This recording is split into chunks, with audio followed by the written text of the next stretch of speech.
All right, welcome fans to the 2026 PUL Championship game and the final game of the 2026 season. I'm Jenny Way, and I'm joined today by Mary Rippey, our North Carolina second string stream commentators, as both of our primary commentators were not available today. Mary, how does it feel being tapped in? Oh man, it feels so good. It feels just so excellent being here, especially with you, Jenny. We've created some amazing material over the past, how long have we known each other? 10 years? Yeah, it's a good time. Starting with a highlight video. All right, and the Discraft Ultrastar is the official disc of the Premier Ultimate League. Discraft, the world leader in disc sports.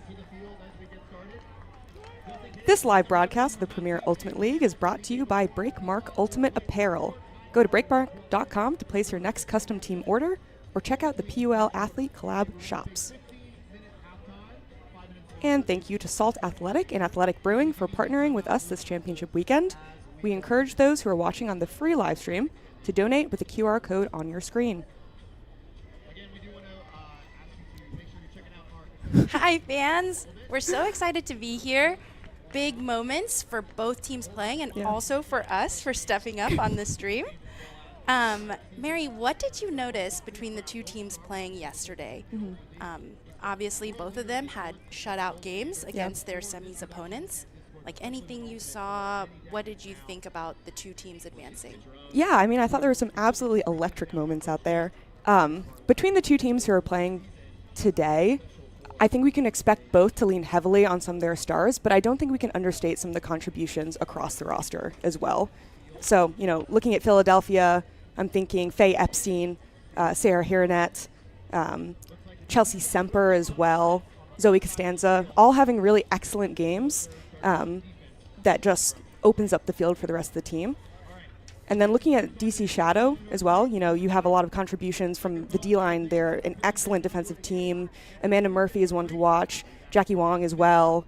Marika Korpinen had a great game around the line of scrimmage. So I'm very curious to see how DC is going to stack up against a slightly taller team than what they faced yesterday, with Ashley Gentillette returning, who was not here yesterday's game. That will be a big add as well. Yeah, big add. It's interesting because it's hard for me to predict the outcome as both teams are undefeated this season. In addition, they both had wide gaps in their semifinal game. And so do you have any predictions? Like, what do you think is going to happen? Ooh, I think it's going to be the word that we like to use, a barn burner. Oh, we love that. I think it's going to be a really close game overall. Both teams are very systematic. They have a clear point of view of how they want to play, offensively and defensively. I think one thing to note is the athleticism on the DC D-line. How is that going to match up across the whole course of the game in comparison with the disc skills overall on the Philadelphia D-line? I think they operate a little differently in those regards, but both extremely strong defensive units. I'm curious to see how that Philly D-line is going to put pressure on that strong handler core on DC. Do you have any prediction? I guess that's not a prediction. I just think it's going to be a close game overall. I love that. And we are here for a great ultimate game. I would love to see a close game. As I've always asked my teammates, like, if they prefer to play a very close game or if they prefer to play a blowout and just secure the title. I personally love a good challenge. Oh, I like a blowout. Wow. I actually thought you'd say blowout. I'm not even going to lie. No, I want to be entertained. Yeah, fair. All right, so looking down at the field, it looks like Shadow is starting in dark and what appears to be their offensive line. And on the right side of our screen here, we have Philadelphia starting on D, and we'll be headed out very shortly. Looks like the observer has given time to start the pull. We got a little bit of jumping jacks, a little bit of shaking out the hands. Yeah, it's a big moment.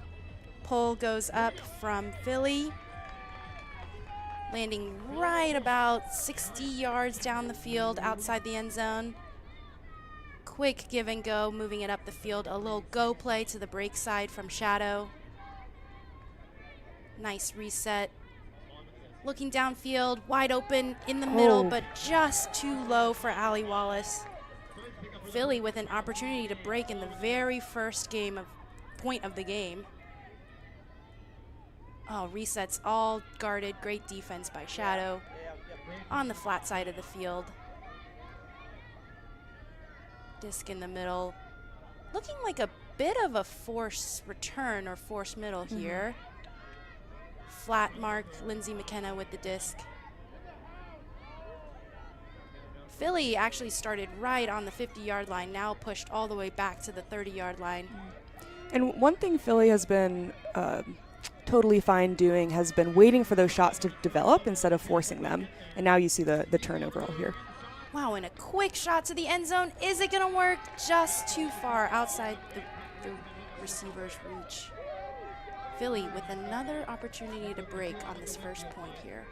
Honestly, one thing I would really like to see from Philly to start off this game, they just showed us on that first defensive possession that they were able to be patient, look for the right shots. I think they should start opening up the field early, really look to Lindsay McKinnon to boost it, and see if they can make DC really pay attention and honor the deep look overall. It's going to open up the rest of their game throughout this battle.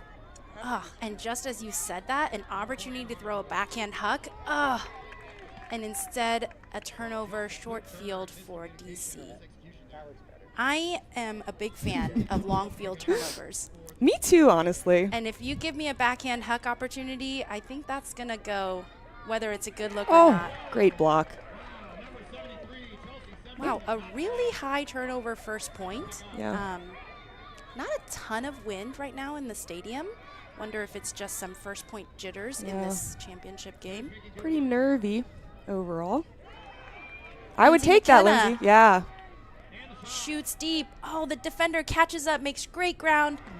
And just a great battle in the air there. Quick tap in, no mark yet. This is a long point. Defenders are looking a little more tired. We're opting to set the mark instead of really going for that block. Allie Wallace, disc in the middle of the field. Up to Tyler. Free backhand to the middle of the field. About 25 yards to go for Shadow. Looking for their first hold. Wow, great pressure on D. I think Shadow looks some of their best when they're able to switch the field consistently and connect with those cutters. They're leaving all the space open in the middle or isolating one person with the way that they're playing right now. They're starting off in that, not a spread, but, oh, there we go. 2 verts on the side. I think with the personnel that they have right now, being able to access that middle through horizontal field switches is going to work out really well for them. Yeah. One thing I'm noticing is that they are very good at moving the disc very quickly. Yeah. It feels like no one is holding the disc for longer than 3, maybe 4 stall counts. But a really back and forth first point. I mean, there were maybe 3 turnovers between both teams. I thought all the shots looked really exciting. Maybe they're hoping to give the fans at home a really exciting game. A memorable game, yeah. Yeah. That's what I say when I throw things for my receivers. I'm like, you're welcome for the highlight. So I'm trying to make you look good. Yeah, I think that's maybe what some of these throwers are doing. Oh gosh, if I know something about DC, I don't know if that's what they're trying to do. I think they're trying to be very regimented overall, but I have liked the look so far. Yeah, it is. DC is not someone that we haven't seen a lot of. Radiance and Phoenix have played both DC teams, Shadow and Scandal, quite often. So yeah, very, very familiar with their personnel. All right, first Philadelphia O point. Disc starts in the middle of the field, over to Linda Morse. Yeah, Gentilette in the backfield helping. That's a good deep defender. Oh, just a miscommunication on whether their cutter was coming under or deep there.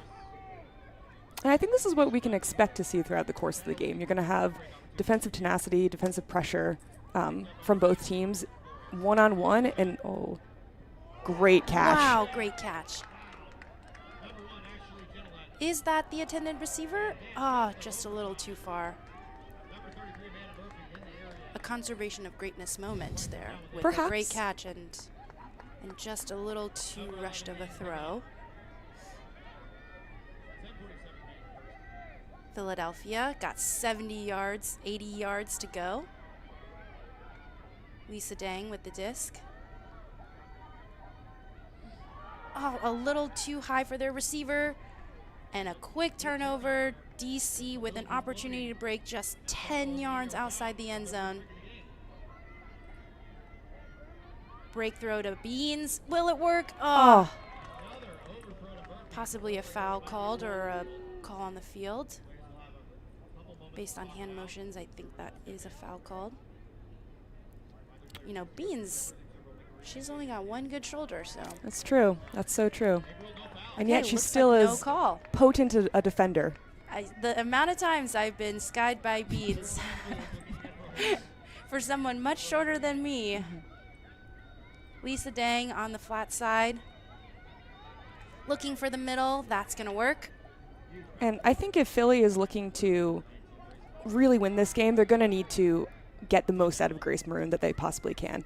I love that she's been able to, in that point streak deep, collect unders, really generate yardage. If she can churn up more yards with her throws and with her legs, I think they're going to be in really excellent position. All right, looks upfield. Oh, great fake. Swinging back to the middle. Lisa Dang in the middle of the field. Philly really making use of their break side space here. Oh, a lefty throw scooped up. 15 yards to go for the first Philly hold. Lisa Dang. Oh my goodness. Great Just a catch. Quick break side throw and gets scooped up with a layout. Very impressive.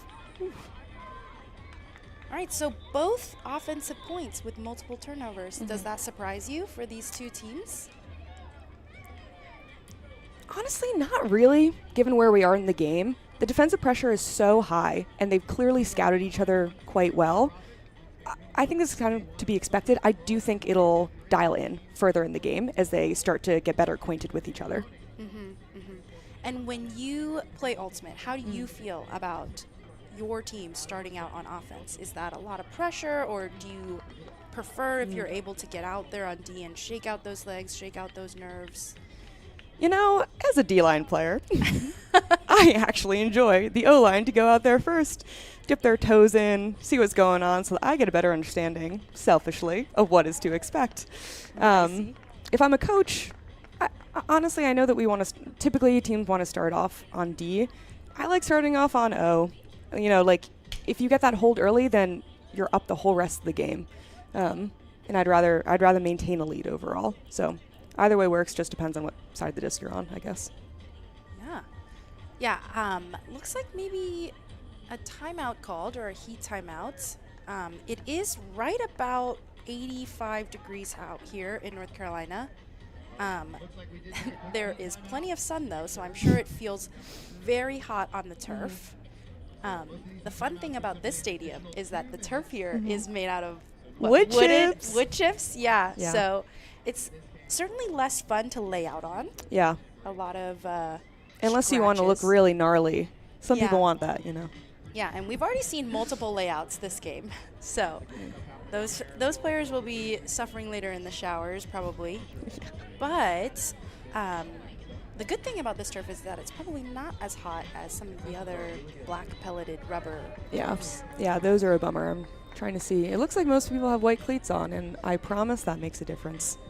Yeah, plus you look faster.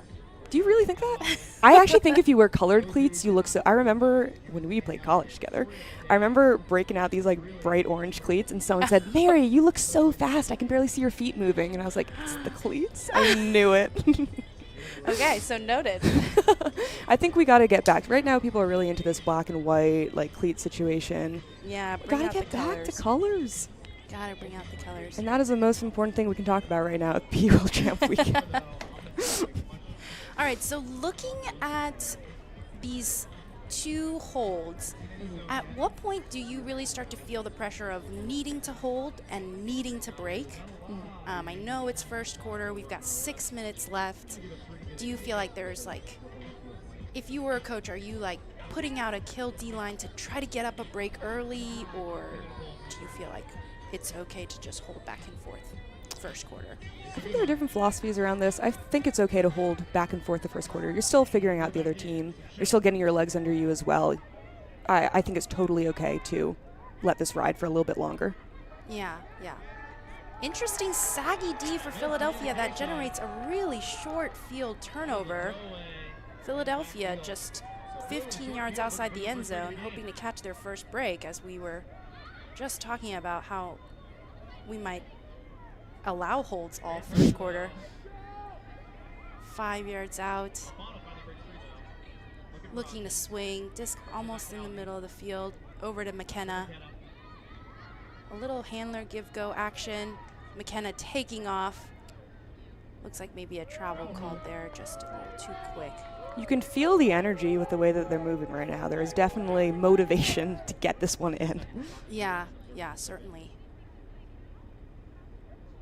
Yeah, a little bit of an unfortunate miscommunication on that turnover. I mean, there was a sag in the lane, which I have often joked that sometimes no defense generates a lot of blocks. Yeah, it seemed like they had a wide open dump, but then, you know, just a little miscommunication on which direction that person was going caused a very short turn opportunity for Philly.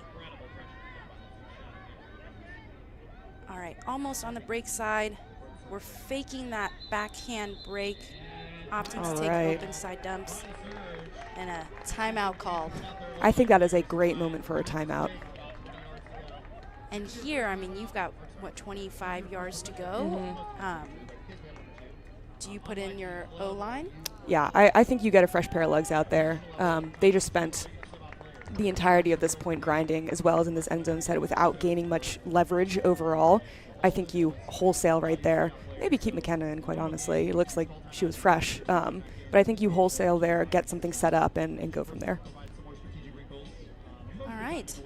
This may be the most structured opportunity to get a break so far. They've got 25 yards to go. Yes. Also, how do you feel? Okay, I love that we call the timeout in this situation, but I will say, I think most often this leads to a turnover. I agree. When you sub on fresh 7 just to travel 20 yards. But it's a good spot in the field. Like, that's the other piece, is that they were tired, but now it's a good spot. But I will say, yeah, starting on a dead disc versus already being in flow. A quick break that side throw, which is good. You sub in a lefty who's able to break that mark with a flick. Lisa Dang looking in the middle, a pressured catch, great catch there. Staying very patient, taking 100% shots. Moving it across the handlers, Lisa Dang with the disc. Good open side cut. Chooses the break side. Oh, and just a great poach block there. Sumi Anoi. Jackie Wang picking up on the trap sideline. Disc to the middle. We're going back to the handler's sag. A lot of rolls here. DC pushed into the end zone, so 85, 90 yards. And another block. Wow. Looks like a foul called. Some discussion on the field. It is really hard to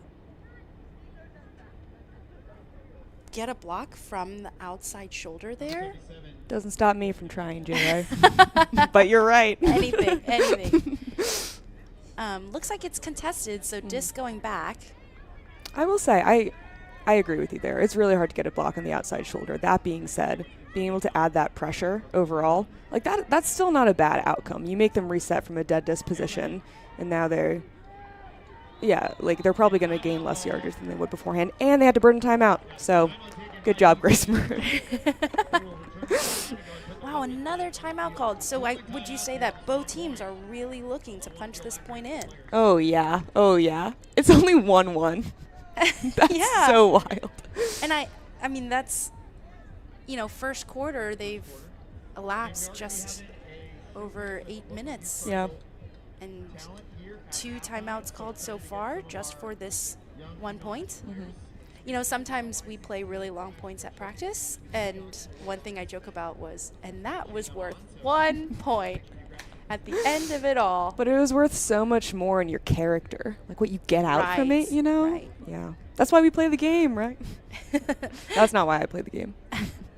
Looks like Shadow's O-line back on for their opportunity to hold. Wow. Oh, wow. Yeah, it's funny because, you start with this line, they get subbed off, they get subbed back on, fresh legs. Yeah. As fresh as it can be, I guess. They've got to work it probably 85 yards at this point. Tyler Smith picking up. Does picking up into the end zone, inside the end zone, make you nervous when you play? It does, I will say. Saul's philosophy here has been like, it's just 5 more yards. You don't need to freak out about it. But there is something about it that makes a player nervy. Yeah. I would take that. Okay. Yeah, wide open, deep shot, not chosen. Oh, Tyler Smith unleashes one. That's gorgeous. A beautiful inside flick. Lily hits Johnson. the target in stride. 5 yards away. Oh, and a Wow. layout D attempt. Very close. Great catch under pressure. From Faye Epstein. That was, we were talking all yesterday how Faye Epstein has been explosive this entire game, and I think that sums it up. That was an explosive attempt. Excellent effort from Faye Epstein. Wow, really great pressured 3 points in the game. I mean, there's no telling who's going to score in any point out here. Not a clear, team that's just super clean and dictating. Very unlike yesterday, where both teams had great leads to start off, and then they just felt in control the whole time. Yeah. Now Philadelphia has another opportunity to hold, and given how it goes, maybe DC has a pretty high opportunity to break. We shall see. Only 2.5 minutes left in this first quarter and only 3 points played. I mean, that's an average of almost 3 minutes per point. You are an accountant, so I trust your Well, math. actually, I just make up. My job is I make up numbers, so Wait, what? these numbers are Is that legal? probably made up. Okay. I'm going to ask you more about that afterwards. All right, a outside in pull, rolls out of bounds. Oh, great stop right outside the 35-yard line. Not setting a mark to stop the huck. Disc in the middle of the field. A lot of the same. You have Grace Maroon back out there as well. Some similar players who just spent that entire point churning. DC doing a great job shutting down first and second options, forcing Philadelphia to take negative yardage. A great break throw. Not a lot of opportunities to hit downfield cutters in this case. Maybe DC has implemented their classic guard the unders. They're very good at that. I was about to say, they're sitting on this front hip overall, and they're asking the cutters to stretch deep. I think when you see someone sitting on your front hip, sometimes you don't end up doing that pre-work to set up your undercut a little bit more. And right now what I see is that they're very content to sit deep, just as there was a very excellent deep throw. Yeah, and Philly finally taking advantage of their defenders sitting under them and taking a deep shot. Small up line here, 25 yards out. Oh, good pressure again from the outside. Little contested on who had that first. That is Poppy Wagner and Jess O having a discussion. I love a good demonstration, as they're talking through the calls. Do you remember that one moment where Grace was convinced that she was not 6 feet away or under 6 feet and laid down on the ground to demonstrate this. Yes. Those are my favorite demonstrations. The 10-foot rule, using the body as a ruler. Shout out to Grace Connerly. Good stuff. All right, looks like Philly gets to keep the disc for a hold opportunity, just 10 yards outside their end zone. Can they stay patient here? Oh, commentators curse. And you can see the receiver was very disappointed to have that disc hit their hands. Man, that would have been their first clean hold. That would have been important, admittedly, but we'll see what happens. Shadow quickly advancing the disc down the field. Only 35 yards left to go. Gentilette with the frisbee over to Jesso. Looks like Philly is forcing backhand here. Oh, a miscommunication up line. The receiver stopped just short, thinking that they were covered. It's very important to have unfounded confidence that you've taught me that, Jay-Way. I genuinely... You're never too covered to be thrown to. I agree. I think that's genuinely true. Man, Philly back in a coffin corner. Oh, my God. A quick block by Ashley Gentilette. Oh, so close to a Callahan there. She almost ran that into Callahan. On a break side throw, and that's our first break of the game. That was a big play from Ashley Gentilette. Really not a lot of options when you're in the coffin corner and opting for a 30-yard swing. Yeah, on an inside, no less. You know, a little bit closer to the downfield space. Yeah, it's a hard throw, and it was immediately punished by Shadow, getting that block. Here we see the little miscommunication up line. See this one again. Inside window, and Ashley just, maybe 1 yard out from.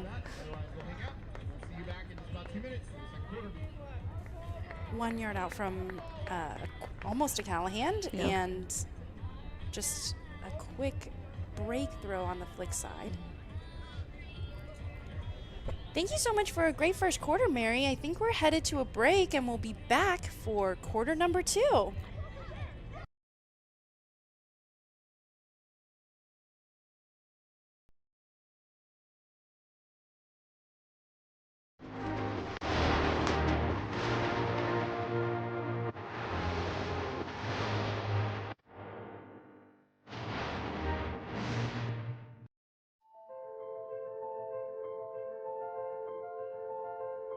I'm here at the Triangle Ultimate Middle School Championships, where over 30 middle school teams are showing us exactly what the future of our sport looks like.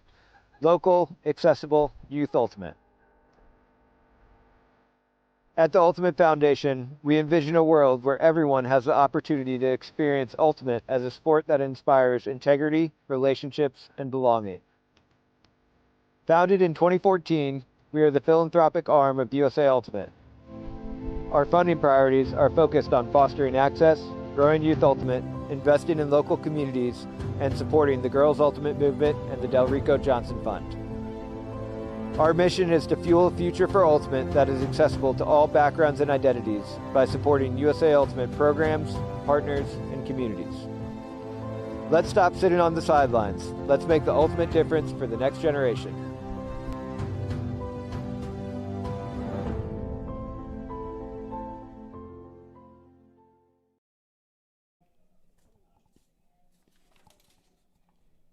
This live broadcast is brought to you by the Premier Ultimate League. The PUL is a 501c6 nonprofit. This league has been community funded since day one, and we are so grateful for the support. We ask that you consider donating to help us continue to transform and fulfill our mission. Use the PayPal QR code on your screen or head to premierultimateleague.com to donate today. And welcome back, folks. We have our second quarter coming up in the PUL Championship game. An exciting first quarter, no clean holds. Yep. The score is only 3-1. 4 total points played. Mm-hmm. What did you think of the first quarter? I thought It was gritty. It was dynamite. No, overall I thought it was a really good display of defensive prowess across the board. Yeah, I would expect this to continue throughout the rest of the game. I think DC obviously hangs their hat on their defense. I think Philly has a lot of tenacity overall and a desire to dig deep across these points, willingness to cross perhaps a little bit more across these two lines, and so I think it'll be a very compelling next quarter. And we're underway. Philadelphia on offense. Disc on the trap sideline. Oh, looking for an up line opportunity to throw it deep. Taking an under. A little bit of confusion downfield. Good poaching by the DC defense. A lot of switches there, a lot of help D. I think this is one of those moments too where, so that was great offensive flow from the beginning. You're able to get to a different, stall called. Wow. But you're able to get to a different third of the field in a great window. You get it up to Graham Cunningham. You see Linda Moore streaking deep. I think that's the opportunity to take. Big deep throw going up. Is that going to work? Wow. Wow. A perfect shot to the break side. That's a one throw break, and that increases the shadow lead. Very impressive quick disc movement. You know, you don't see a lot of stalls where the thrower still has the disc in their hands. Yeah. That just goes to... Like, how do you argue against that? Yeah, you still have it. I guess you could call a fast count. Yeah, that's actually so reasonable. Yeah. But the proof is right there. Yeah, that's a real tough one.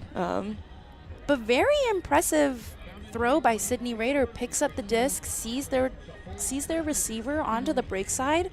Very bold to throw a break backhand and lands perfectly in their breadbasket. Yeah. Really impressive.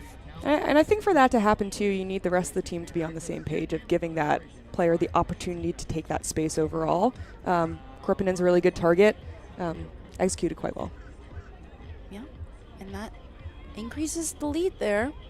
Philadelphia only 1 point scored, so putting what looks like a mixed line, a lot of their O-line staples, and it looks like McKenna is out there as well, who usually plays on defense for them.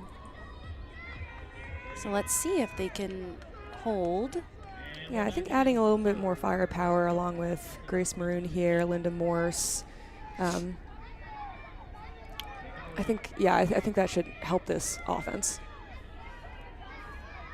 And a deep opportunity, Gentilette against McKenna, just shy of the end zone. Catches McKenna in stride. Oh my gosh. Into some traffic. Very smart play by the DC defender. Sees that McKenna is looking to that break side and just stays in that space, the dangerous space there. That's Maya Kikuchi getting a hand in there. And another opportunity for Shadow to get another break on the board. Up line to Jesso and Lisa Dang. Former teammates. Current teammates as well. Current teammates, yeah, in club. Disc to the middle of the field. Cutters are a little far downfield. Great break throw to Gentilette onto the flat side. Oh. And an immediate deep shot. See if Philly can help. So I will say, I think one thing that McKenna did especially well on the other side of the field when Gentilette received that disc was that she put on a slightly flatter mark. Maybe a little physical on the mark, but you know that Gentilette is looking to rocket that forehand down the field, which she did right then.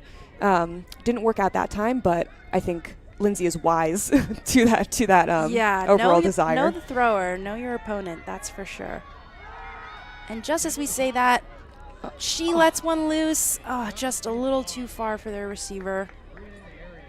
I think this fronting defense has been working quite well against Philadelphia. Yeah. This isn't exactly what I expected because you do have those power throwers on the Philadelphia O-line overall, but right now just not connecting. Yeah, and it looks like an injury called, so Jackie Wang is going to come on for Shadow. And also a substitution for Philly.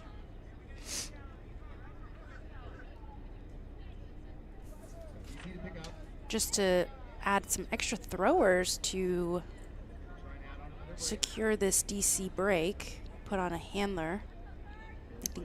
And there does feel like a lot of space on this field. Like the stack is at that 40-yard mark, quite deep overall. Good defense by Philly. Shadow swinging the disc to the middle. Jackie, middle of the field. A mini away shot. Oh, just bounces off the hands of her receiver. An unfortunate turnover. You know, Shadow has thrown, Tyler threw one as well, but Shadow has thrown several inside flick away shots. I adore that. Those are good. I love that huck throw. Just very pretty, right into the hands. Here we go. Oh, and Linda Morse looking deep. Both teams opting to take more deep looks than in the first couple points here in the first quarter. Oh. And I wonder if the coaches of both teams gave that advice, you know? Yeah. Take those shots when you have them. Yeah. You can loosen up a little bit. I will say now folks are probably a little bit more fatigued based on how much running and how long the points are. I wonder if that's playing into some of these throws not actually working out. It's funny because people will say that as you get tired, you take more deep shots, which... Oh, yeah. I do that at league. But you'll never see that in a game. Yeah, a great space to do that. But for me personally, I fear that the more tired I get, the more I feel like I need to take 100% shots because I don't want to go back on defense. Oh, that's such a good point. You know what, Julie? I would not have thought that about you. I'm ready to hold the disc. The more tired I get, I want to hold that disc. Oh, that's so interesting. Oh, just off the fingertips of Jackie Wang, but she manages to keep possession. Shadow working it up the break sideline, very close to being out of bounds. And there, the sideline, the Philly sideline is not happy about that in call. Yeah. Shadow, another opportunity to break, and they manage to be right outside the end zone. And there it is. There we go. That yellow line is very deceiving. It is. That's like when I thought there was a Callahan, when Gentle had almost jumped that in. Oh, you then were we're like, why is no one happy about this? Because it did not end. The point was not over. Wow. And that's 3 or 4 breaks in a row for Shadow, I think. Oh, yeah, look at that score. This is so similar to how the other games went yesterday. Yeah. Except I feel like all those points were probably scored in the first quarter. You're so right. Yeah. So another point with multiple turnovers. Philly has not managed to figure out Shadow's defense guarding those unders. And do you feel like if a team is taking away unders, if you as a coach, would you, or as a player, like, would you encourage your team to just then take more deep shots because that's what they're giving you? Yeah, okay, I've been thinking about this recently. I actually really don't like this concept of, oh, I'm just going to take whatever they give me. Yeah, no, duh. Well, sorry. Of course, like, yeah, as a defender, I'm like, yeah, go take that. I dare you to take that. No, as an offensive player, you still want to have an attack mindset. Just like on defense, you're still having an attack mindset. It's not like you're trying to necessarily, like, protect something. You're still trying to attack when someone gets into a certain space. Right. And so I think it's the same thing on offense. Just because someone is asking you to take a direction doesn't mean that you have to give that up. Like, you still have agency to do what you need to do on the field. Something I learned recently is starting a little bit deeper, even when you're fronted, and you have more runway to get open underneath. Right. I know that's kind of goes against best practice overall, but I would love to see them get a little bit more creative with their jukes, trying to open up that underneath space. Oh, wow. And right as we say that, a big chunker downfield. Shadow forcing backhand. A great catch. Oh, wow. Ankle's broken. Great up line cut. Really shakes the defender. Over to the break side. Philly looking for a quick hold. K-Spa with the disc into the middle of the field. And this is Chelsea Semper going to work here. Great block. And an open side throw that just gets eaten up by the Shadow defense. Wow, and Jackie throws a highlight play to her teammate. Wow, heavier pressure here by Philly. Really, you can feel that they really feel like they need to hold and get the disc back here. Absolutely. This feels like a really important point. You go down 5 potentially after this one. That is a significant hole. 2-5 feels much better than 1-6. Yeah, and looks like another timeout called. So Shadow probably looking to put their offense back in. I mean, they've been playing a lot of D points, so a good opportunity for those offensive players to see the field and shake out their legs for a bit. O-line princess status. Gotta You know? get in there. I take that status with a very proud mindset. Yeah. Yeah. Don't catch me on D. If we turn it over, sub me out. That's great. We were talking about this yesterday where when I was a little bit younger, I would be so tilted in the PUL when I was subbed out on defense. Oh, I see. And now I'm like, oh my God, thank you. Yeah, Like, yeah. I don't want to run anymore.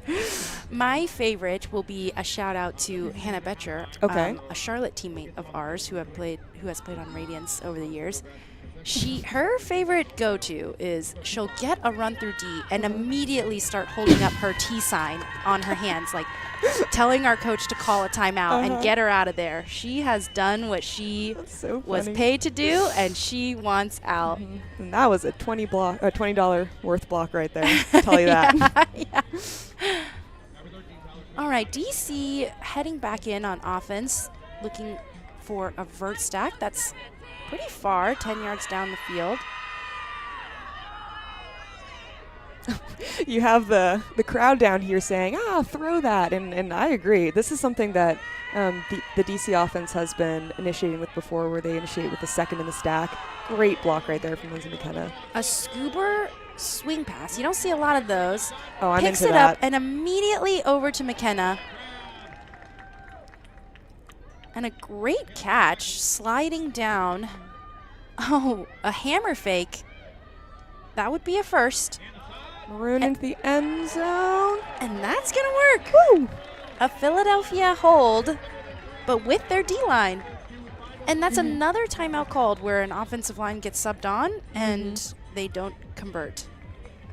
All I'm saying is data's in our corner. And yeah, I would be curious what the actual stats are for that. I actually I feel like Ulti World did something about this a few years ago. And it was Not in the favor of the subbed on yes, correct. line. But yeah, I just feel like there's got to be something else about it. It has to be positioning, and I don't know, maybe personal. Maybe you should keep some players, like not do a full sub, you know? And I do think the stoppage does affect what is happening, because once you have to reset up, it just feels a lot more stagnant, and it feels like, you know, you have to generate offense where before there was already flow, and you may have felt like you had your defender kind of figured out or like kind of knew what footsteps you needed to do. But if you start all over from stationary, you're kind of just relying on that first move. Yeah. Which is so funny because as a defender, I don't love guarding in a dead disc position. Like I would rather start moving in flow or something like that, but I guess it goes both ways. Right. And it looks like another timeout. Maybe this one is for Heat. It's hot out here. It is hot. In a pro game, what gap, like point gap, whether you're the team that's up or down, what point gap do you feel pretty comfortable in? Oh, man. I think in a pro game, 2 or 3, like, doesn't feel that bad to me overall. Yeah, very easily overcome. Yeah. I will say this score right now, 2-5. Just based on how the game has gone so far and how deep we are into the game, I don't love that margin. 3-5 would feel a little bit better if I was on Surge. But because there's more time overall, I think you have more liberty to have a little bit of a wider net or margin. And knowing Shadow's going to start out on offense, and that gap could be 2-6. That's tough. Yeah. Yeah, that does feel harder. Wow, it is an absolute party down here in the stands. I'll tell you that. Yeah. People are going wild for their teams. Yeah, I didn't think that I would be able to hear them from up here in the production booth, but the fans are out and they are excited for this. Yeah. I'm seeing a Kikuchi jersey down there. I'm seeing a Smalling jersey. Way to show up for your team, y'all. We love that. We love our fans, and we love all our fans watching at home too. Thank you for joining the stream today, and leave a review on Yelp. How do we do? yeah. Getting to hang out with me and Mary. Yeah. For the record, we are not checking our YouTube comments. Oh shoot! Oh my God! I said I would. Well, I'll do that at halftime. It's fine. Positive affirmations only, I please. know. I was gonna look at that and I was like, they don't make any sense. Like, I'm so sorry. Okay. All right, DC with their offensive line out. Tyler Smith with the disc in the middle of the field. Shadow with a bit of a saggy defense. Some help deep. Now they've tightened up, looks like. Forcing flick. Tyler gets it in power position and decides to take the away shot. Is it going to work? That's a nice. Perfect throw. Is that to Sammy Smalling? So a little bit of a, I'm not going to say a role reversal, but Sammy normally finds herself at the line of scrimmage overall. And I want to call out Tyler Smith here. I think Tyler has grown so much over the past few years, and her athleticism has improved, and Tyler has always had the ability to power throws, rocket throws into the end zone. Timing overall, being able to marry, those small possessions around the line of scrimmage and then be able to stretch the field deep has really benefited Tyler's game. Love seeing her out there. Yeah, and that disc, just sitting into the breadbasket of their receiver and, makes it very easy, a very clean shadow hold. I think that is the first clean hold of the game. And, that was very quick. I think the timeout was just but 30 seconds ago. So these points could be very quick, and stay tuned. Yeah. Who knows what's going to happen? Maybe both teams have cleaned up.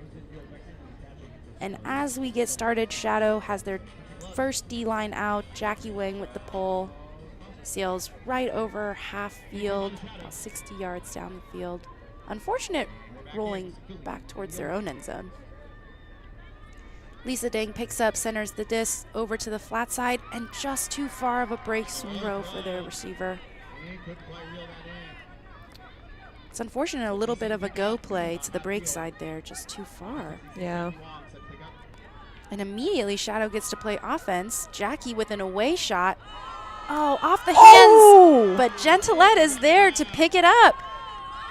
And is that going to work? Wow, over to the open side. That's a quick punch all the way. And another DC break. DC is just firing on all cylinders right now. Their defense is sharp. Their offensive execution, they're making some plays, I will say. It's not the cleanest on that point, but make some plays, and it works out. Yeah. Going into a championship game, would you rather be the underdog team like Philadelphia, who has never gone to a PUL Championship final before, an opportunity to prove yourself and prove that you deserve to be there?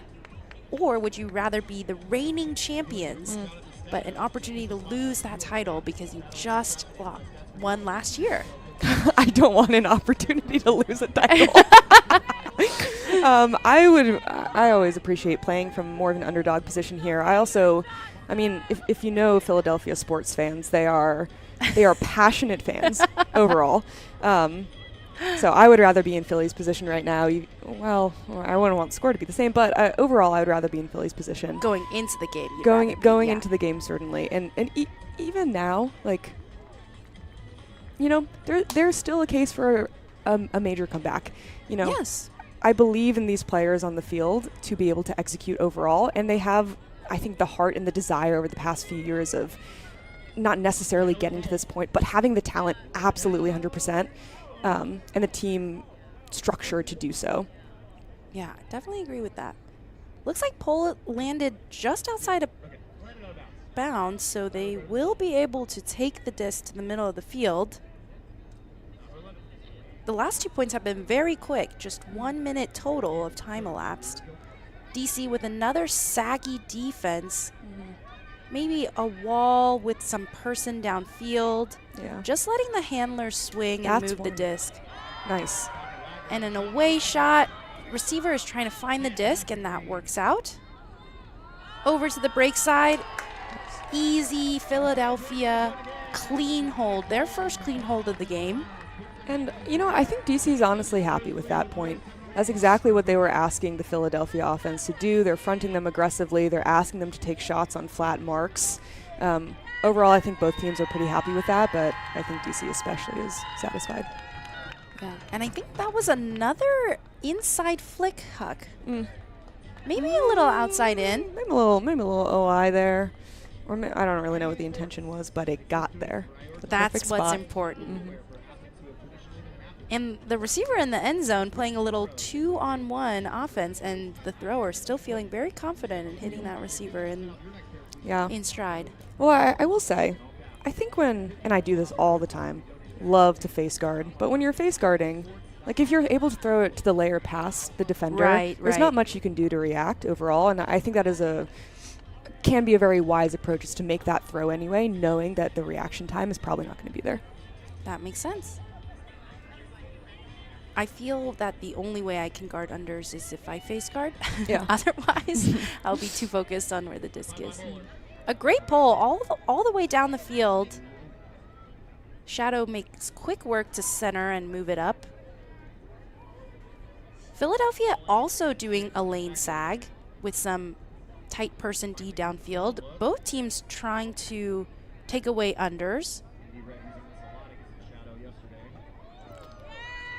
You know, I think they're throwing the zone because they need another look right now. I would have liked if they were to open up a little bit earlier with the zone, especially given how nervy it seemed that the DC offense was to start. Right now, I feel like they are very confident and they're playing from a very solid position overall. I'm not quite sure, given that there's this wide of a margin, that this is the best look to throw right now, but you got to try something different. Yeah. And just as we say that, Tyler throwing a scoober to break through the zone, and now Philly has transitioned into person defense again. So very good work. An upline throw to Allie Wallace. Hits her in stride. Knocking on the doorstep. A quick dishy, and that's going to work. To Sammy Spaulding there. Those dig cuts, very dangerous. I've often heard no front cone. Yeah. I mean, I was talking about this yesterday on the stream, but I actually think a dig cut is so not potent at all compared to like a wide swing out into the middle of the field. But yeah, if you're giving up the cone space from this cone anywhere where you're actually gaining some leverage, then that dig cut becomes a little bit more concerning from a defensive perspective. I will say that is one of the ways that I felt like Ultimate has changed in my tenure of playing. Oh, yeah? Tell me more. Is that when I first started, upline cuts, very dangerous. But it wasn't until maybe, playing 10 years ago or so, where dig cuts started becoming very popular. And I think it is very hard to guard. Like and maybe in the end zone set is where it's most dangerous because, I mean, before you would never want to move it up just half a yard. Yeah. But I think that the throwers have improved so much in the women's division over the course of the last 10, 15 years. Maybe not necessarily individual throwers, but across the board, that a swing more to the middle of the field with a very competent thrower leads to better outcomes than a 1 yard dig. That's just my hot take, my opinion. Yeah. Subscribe or not. And another Philadelphia turnover, and DC gets another opportunity to break. About 25 yards to go now. And they picked up the disc very fast and got it moving. A good cycle in this end zone set. Really working together. She does not like the reset option. Gets a little negative yards over to Gentile in the middle of the field. Oh, wow, a great grab by Jess with the disc just a little behind her. Jusso trying her absolute best not to use that left arm right there. Knocking on the doorstep. They've got about 5 yards left to go. To increase their gap by one more. Philly really needing to get this block. And another front cone cut. Less than 5 yards into the end zone. And a quick score for DC. Ooh. All right, Jayway. Question for you. Oh, my turn. Yes. I prefer asking questions over answering them. Okay. Well, you can just ask a question in return if you want to bounce this one back. And what about you, Mary? I don't know. I haven't thought. What about? Okay. So you're the Surge right now. You're the entire Surge. You're just Surge. What are you doing differently, if anything? Well, one, I think the team atmosphere is very important. So I'd be curious to see, you know, what the team is feeling like down there. We've got a lot of players heading into the shade tent. I'm sure their offensive line feels very tired, and you know they've had to play a lot of points. I'd want to make sure that everyone is at this point being down 6. You know, not focusing on the score and focusing on some of our smaller wins. I probably would shake up my offensive line. I think I would get different people out there. Okay, and I think Philly, the time that they had their clean hold, had some faces that we weren't used to seeing on their offensive line. Because I do think the mental weight of getting broken is pretty heavy. And DC here opting for a roller pole out the sideline. This was able to be swung back to Lisa Dang in the middle of the field. Lost a lot of negative yards for that. Strong defense here from Emily Kiver. The cutters are very far for Philadelphia. And as we say that, Hand block. a very quick turnover here. And you do wonder with the cutters downfield being very far if their legs are just not quite underneath them to fight through this DC defense. Yeah, I will say one of the most frustrating things about playing DC is their stamina. Yes, yes. I They're need their- very good at running. I need their workouts or their mentality. I don't know which one it is, but that is another break for Shadow. And that throw just to the front of that vert stack. And here we get an opportunity to look at this turnover. Lisa Dang looking for, wow, the quick pop out, but just a great hand block, great pressure. And DC able to find just the front of the stack wide open. And we are heading into halftime. Wow.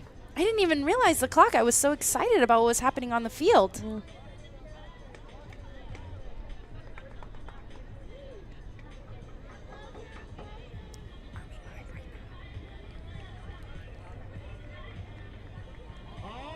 We'll just make a quick announcement of the kids hit, and then we'll take a break. Please welcome to the field local Triangle Jayhawks and Warhawks in a scrimmage today. This will be one of their first times using the full field. And they're going to be playing all the way into Okay, and just for this halftime, we have the YCC players heading out. So these are the Kitty Hawks and the Warhawks, the two YCC girls matching teams that we are sending to the youth championships this year. That's so great. That's so cool. And it looks like we have a bit of a 7v7 scrimmage. This will be probably everyone's first time playing on an 80-yard field. Go have fun, kids. So we're very excited to watch the scrimmage. Stay tuned on this live stream. They will be scrimmaging for the next 8 to 10 minutes in this halftime before we head into our ad break. And with that, we'll sign off and just let the kids play. Let the kids play.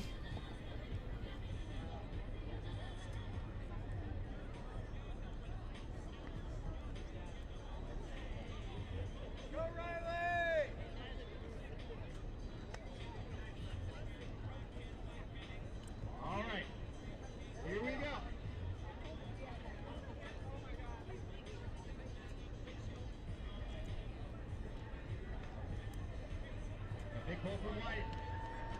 That'll get well past half field. Well done. The Dark on the move. Quick movement start.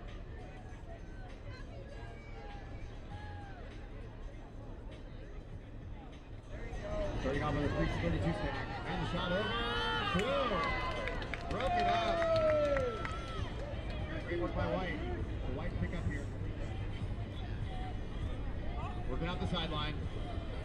Field is the same width as a normal club field. Considerably deeper. Much more yards to work. Nice work on the sideline.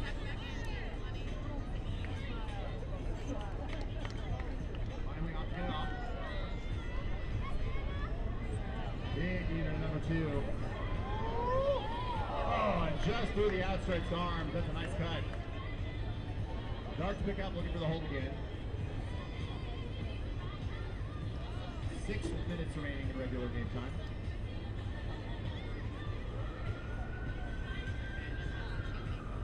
Quick jump back. And just a miscommunication there. Just a little too outstretched. So White pick up, looking for a break. Getting about 8 yards out. Boom! White with the score. Number 56 is in the end zone. So Dark to take the walk all the way back. 5.5 minutes remaining till time expires. And White with the break to kick things off.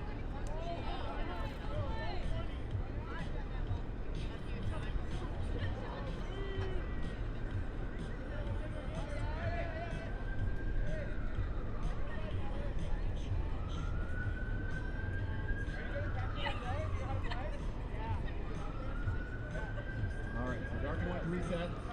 Make sure it's going good.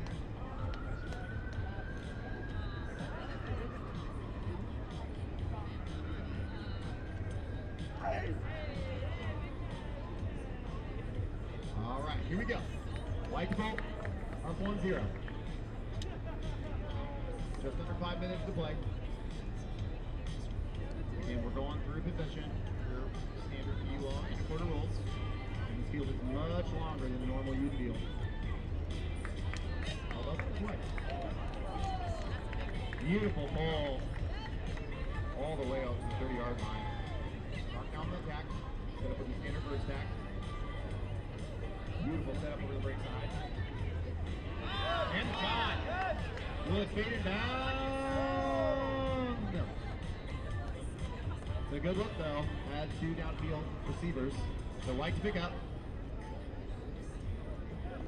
White taps in and takes the shot. Low. Oh man, it just hits the turf. Dark to pick up.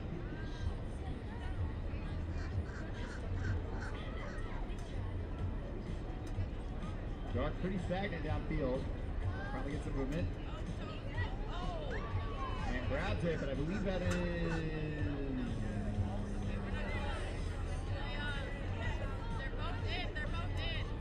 Yeah, that is out of bounds. So White to take it. The blue line is tricky. All right, we're back in. White breaks it to the middle. 3.5 minutes remaining.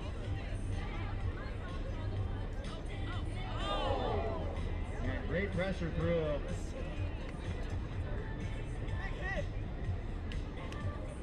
Dark to pick up, reset.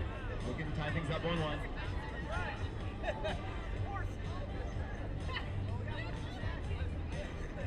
Both will cut on the same side. Nice grab. Oh, run that out! Yes! He did. Wow! And then the shot. Wow! And we are tied up 1-1. Unbelievable there by number 76.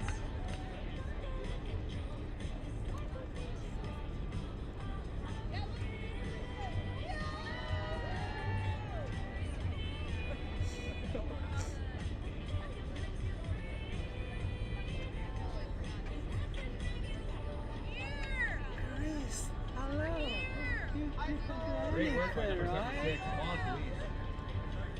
Great hit.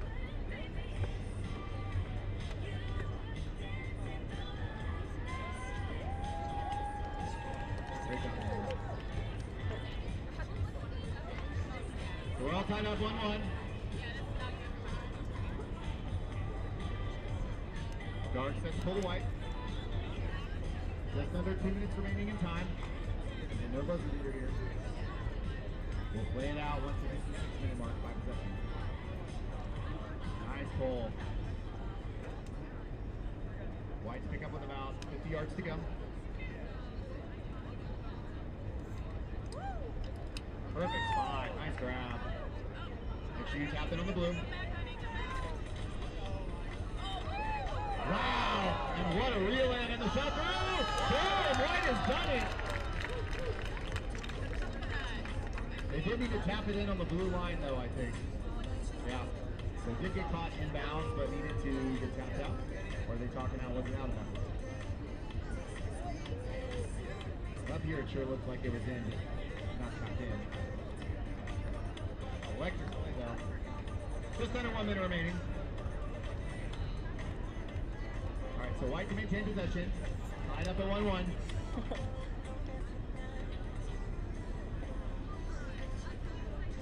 Here we go. And the low grab, but couldn't quite come up with it. So Dark now to pick up. 37 seconds left.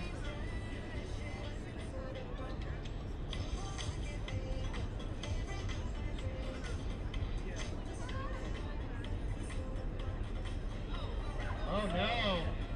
And a turnover, miscommunication there. White with about 6 yards to go. Shot over! Oh no, and just too far. 10 seconds to go. So most likely Dark will pick up and we'll have the final shot at it. It will either end with a tie or Dark winning 2-1. There's the 6-minute mark, so Dark with the final possession per PUL Sticker rules. Yep, they'll play it out. Oh, and that's it. We end our showcase all tied up 1-1. Let's give a giant round of applause.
Welcome back, everyone, to the second half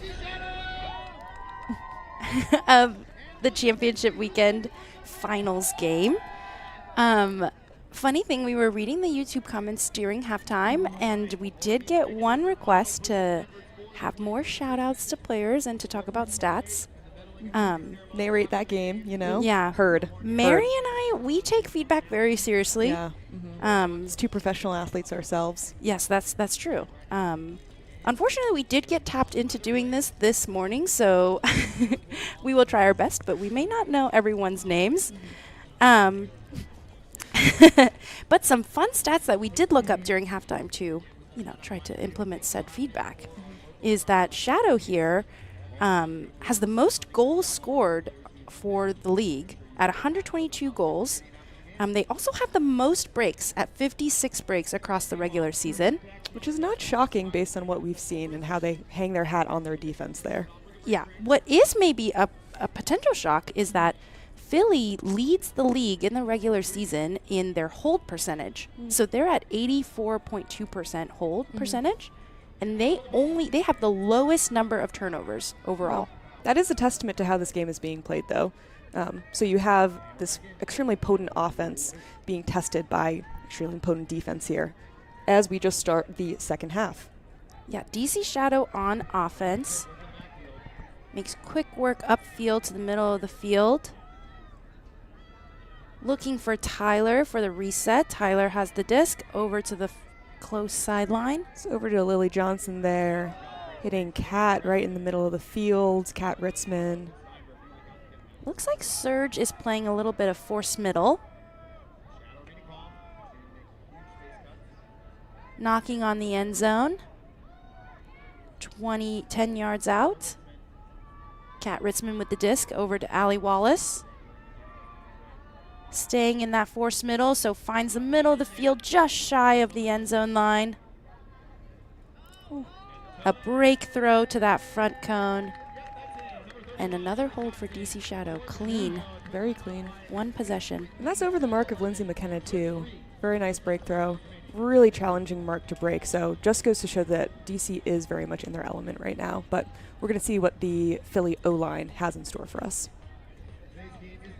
And I think that was Kira who threw that break throw. And very talented thrower. So we've seen her throw a lot of hard throws very well over the season. And annoyingly so. Yeah, playing against her personally, it's you never want to see the disc in her hands.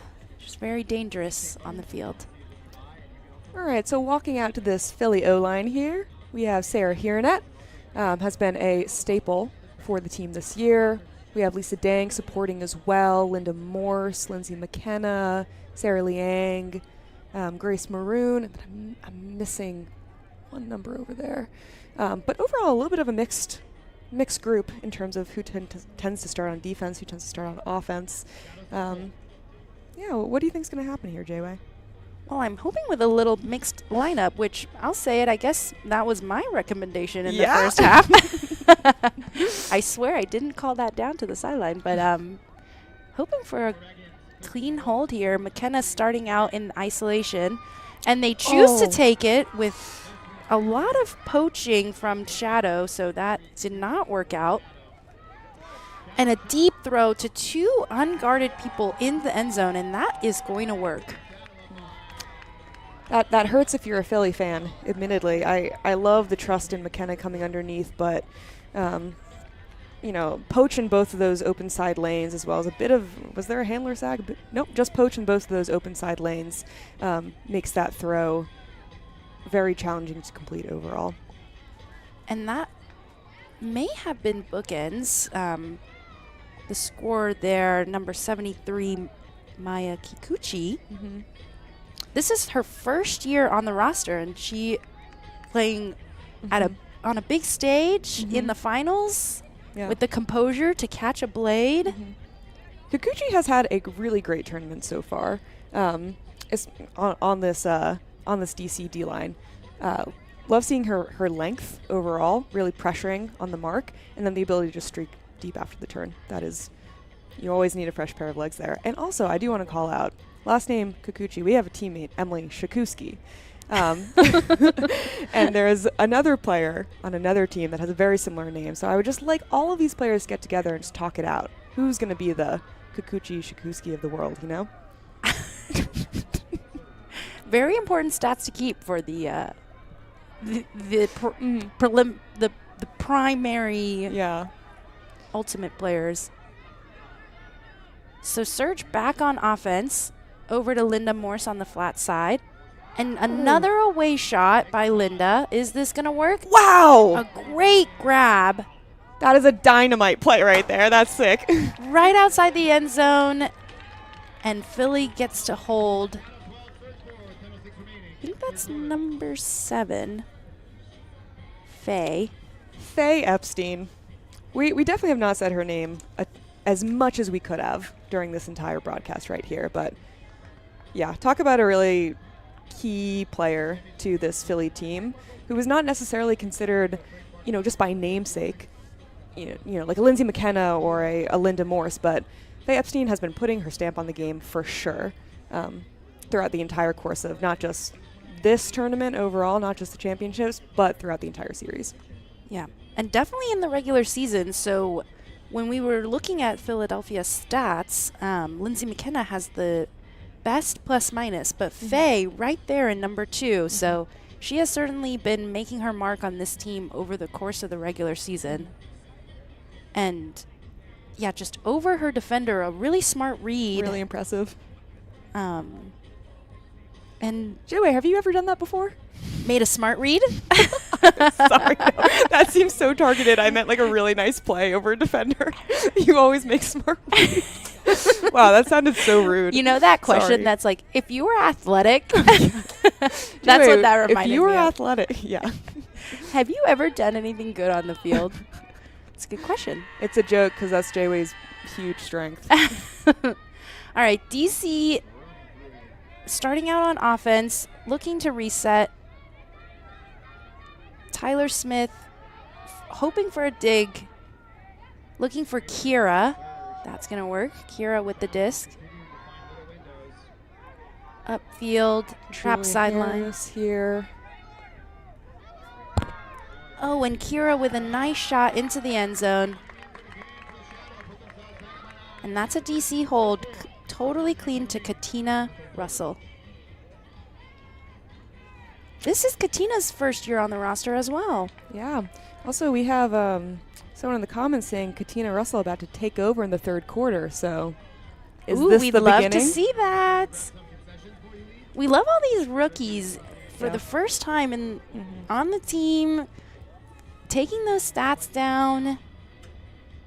I mean, it's a big stage to play on, and it's very impressive that they managed to hold that composure. Not an easy throw. Both of the last 2 catches, a little outside in, a little bladey. You can really see the focus as they secure the disc with a pancake. Yes. The best way to catch a frisbee.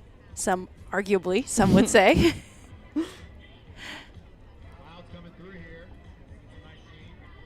We have the primary offensive line out here. McKenna has seen the field for quite a few points in a row. Same with Linda Morse here. Lisa Dang as well, helping marshaling the backfield. And Sarah Liang, too, picking up the disc here. All stalwarts, all staples of this line. Yeah, and we've seen some of these players, Lindsay McKenna playing both offense and defense. Upfield to Melinda Alvey, Lisa Dang with the disc. On the flat sideline to Linda Morse, her favorite place to throw a huck. Does not choose to do so, looking for Lisa Dang on the reset. A call on the field. Really excellent step-for-step defense from Just O there on Lisa Dang.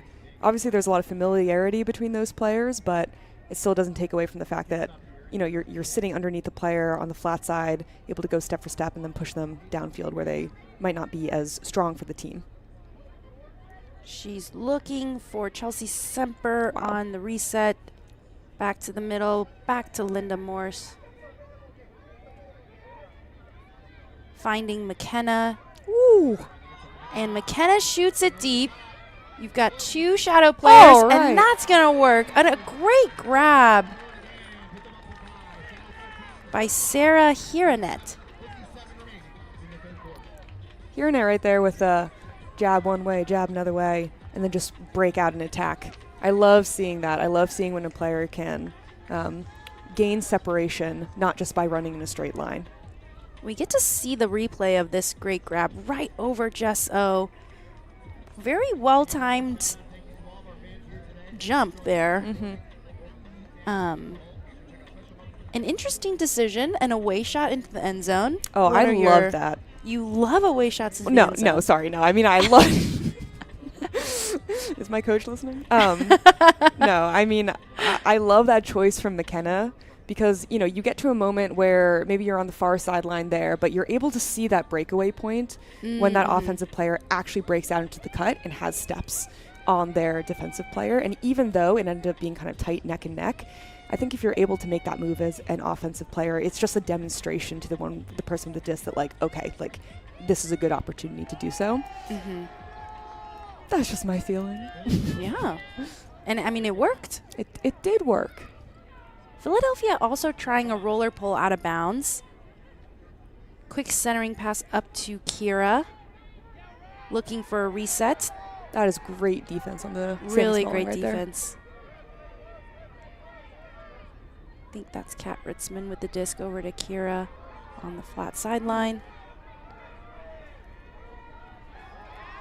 Ooh. All right. Oh, and foul a foul called. I do want to credit Rachel Alfano for that excellent defense on Sammy Smalling right here. Yeah, Smalling is one of those players where if you're able to deny touches there and or set an excellent mark, you really limit the strength of this DC offense in certain ways. And so having Alfano being able to not just match step for step, but playing in an excellent position was really integral for an almost turnover there for the team. Oh! And a great pressure block by number 7, Faye Epstein. We got to say her name more. We got to say her name because she takes off the other direction, and a quick score for Philadelphia Surge. Their first break of the game, and that's bookends for Faye Epstein. I just got goosebumps. That is electric. If I'm gonna I'm gonna say that word over and over again. And a great throw too into the deep space. Saw her defender nowhere and just took off, and a really quick conversion. No mark. Love taking advantage of that. Wow. Right in the breadbasket, in stride. And that is an exciting play by Philadelphia Surge, and I wonder if that is, you know, such a big energy booster for the team. That's the first break that they've gotten.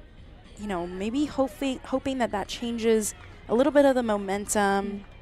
And we've seen in PUL games like a pretty late game comeback. I know in the finals last year it was us, Radiance versus Shadow, and we were down by a lot too, and we were able to crawl back. And, you know, I'm always here for a good game. Yeah. Don't worry. A deep pull here from Philadelphia. Looking for a centering. Was well defended, but able to shake into the middle of the field to Sam.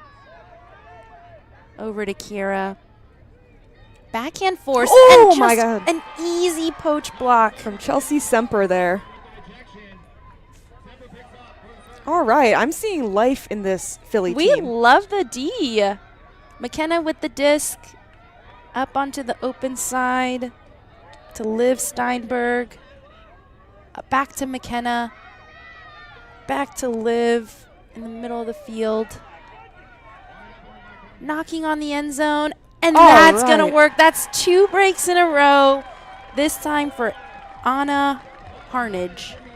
This is a momentum shift for me. I know that it's still not quite the margin that we would like to be at, but, you know, Philly being able to knock in those breaks at this point in the game when they haven't been able to do so in that way, that was so clean, such high energy, such great plays. Is this the beginning of We'd a love comeback? to see it. And these are quick 1-2 punches. The last time I looked at the clock, it was 8 minutes. So in the last 2 minutes, 2 breaks from Yeah. Philly Surge. Truly impressive defensive work.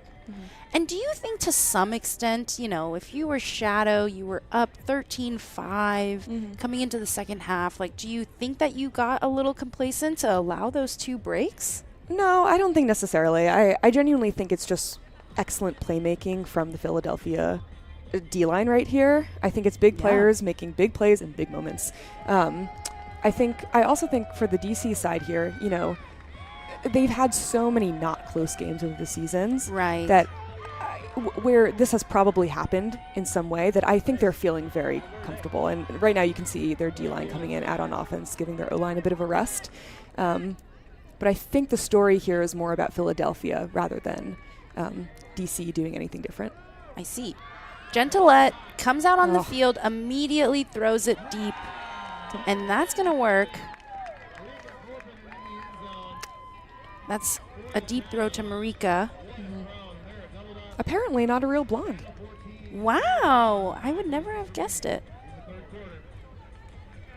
You know, that is something that Gentilette is definitely known for, is catching it under and throwing it deep. Even with 2 Philadelphia defenders chasing, Gentilette's ability to just put that disc out in front for Marika, very impressive. Yeah, that to me seems what's the word? Trademark. Yeah, That to me yeah, seems a trademark. classic. Yeah, Ashley Gentilette. It's funny because I've played with her recently, and I made a cut for her that was not an away cut for her forehand, and her response was, "Oh, that's my favorite throw." I was like, "Girl, I would never have guessed that based on like how good you are at doing this thing." Yeah, that is so funny. And you kind of know, you know, there are certain players where you're like, if they catch this under, they're looking to shoot it. Just a great inside throw and very well received, still at the high point of the disc. So very athletic plays on both sides.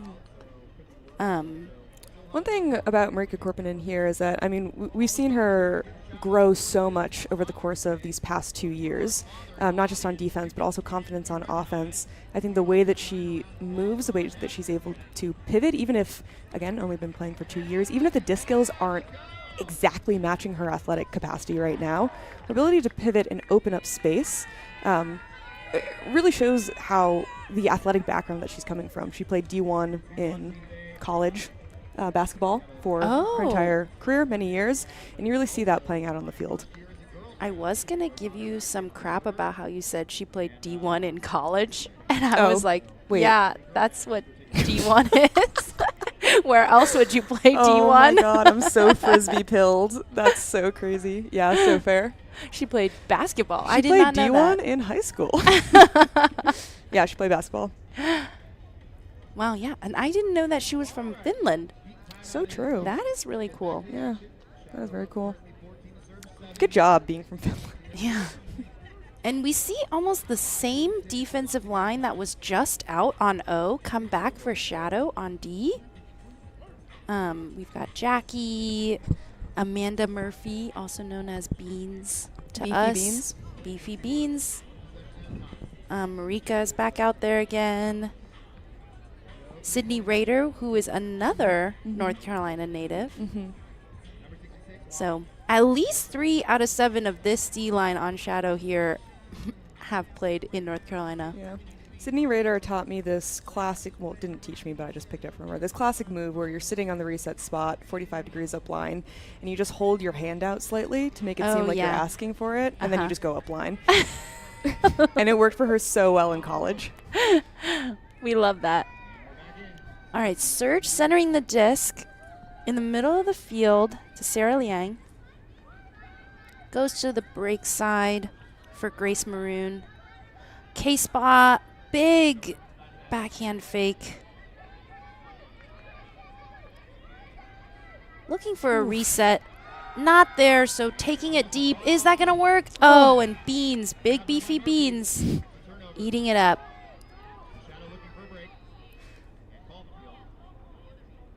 Call in the field? Maybe a stall call. But this time, they let go of the disc. True. easier to argue. Are you a stall 8 deep thrower, or would you say you're a stall 8 like reset? If I have the disc at stall 8, I have failed my team. Is what I'm saying. I would prefer not to have the disc past stall 3. I think there's a piece of me that Oh, and Bean's trying to throw a backhand break throw. Doesn't work. Oh my gosh! An incredible layout block. That was number 10. Kara Tinson. Wow. Tinson had an incredible excellent block. game yesterday in their semis when Ashley Gentillette was not able to be here, taking on some really big matchups, continuing to make plays. And I think we got a turnover again. Just too low. I think that disc was down. Lisa Dang with the disc to the middle of the field to Grace Maroon. Up to number 9, Sarah Haranet. Going up line. I'll take it. To Graham Cunningham. Resetting to Lisa. Back on the trap side to Sarah Haranet. Lisa Dang with the disc. 10 yards outside the end zone. Over to Sarah Liang. Back to the middle to Grace. Heading into an end zone here. Not a lot of downfield movement. Wow. An up line throw. Wow, perfectly leading to Grace Maroon. That was a saucy choice from Lisa Dang there. You had Jackie Wang just step in step with Grace Maroon there, and then, again, fronting, face guarding, so not able to necessarily make a reactive play on that disc. And, yeah, I think Lisa made the right, if not bold, decision to make that throw. And we get to watch this nice layout block by Kara. Tinson, yeah. An unfortunate turnover for Shadow, which allows Surge to get another hold. And this upline throw, I mean, that's a lot of trust that you put in your receiver because the defender is on the inside shoulder there. It's got to be a really well-weighted throw. Yeah, and you hope that there wasn't a poach off of the stack. But wide open. And it worked out for Surge. And now we get to have some Surge defense. And I would love to see that same energy, like the back ends, the bookends, like getting a quick block and moving it so quickly. Yeah, I think why doesn't everyone just get a block out here? Yeah, why doesn't everyone just get bookends? No, but I agree. That was riveting, very fun. A very impressive pull all the way to the other side of the end zone. That's an 80-yard pull. Oh. Tyler Smith with the disc. Lots of wide open cutters. Wow. A little iffy of a throw, but a great catch by number 31, Lily Johnson. Upfield to Kira. Another open under for number 17, Kat McGuire. Resetting to Kira. Tyler on the break side. Not opting to throw that. Now Tyler with the disc. A beautiful catch by number 31, Lily Johnson. Really nice movement from the Shadow O-line there, switching the field really confidently, not holding the disc for longer than, what, 3-4 seconds? Yeah, 3 seconds? great end zone set. Lily Johnson, also her first year on the team. Wow, very impressive by all these rookies on Shadow. Making some high-pressure catches. That disc was being heavily pursued by Surge. Oh, and we got to see that replay very, very close. But a quick hold. And Surge is back on O with 2.5 minutes left in this third quarter. Nobody has used their timeout in this quarter yet. Yeah. I wonder if there haven't been enough like close opportunities, like turnover opportunities. We're going to need more of those grindy moments from quarter one. Get some more timeout calls right in a row. Yeah. I mean, there were maybe, a total of 3 or 4 points played in that entire quarter. That, I mean, You could not catch me out there for 4 minutes straight. I'll say that. Pull down to Philadelphia Surge, centering up to Sarah Liang. To the break side for Linda Morse. Will Linda hug this? No, she does not. Reset to Liang. Cutters are really far downfield. Resetting to the middle of the field to Poppy Wagner. Finding Linda Morse. Nice cut from Grace Maroon. Number 9, Sarah Sarah Hiernett. So sorry. An inside throw to Lisa. That's going to work. Stays up in the air for a while. Another inside throw, this time to Grace Maroon. On the flat side of the field, 10 yards outside the end zone. Philly goes into their end zone set. An inside throw to Linda Morse. Wow. Some more sauce from Lisa Dang. And that's going to work. That's the last 2 assists, Lisa Dang. Over to the Philadelphia receivers. It's also just, sorry, I love glazing Lisa Dang because I really love her game. Glazer more, glaze. yes. I don't even remember what I was going to say. I'm not even going to lie. But We just love her game. The I end. just love her game. Really saucy throw. Yeah.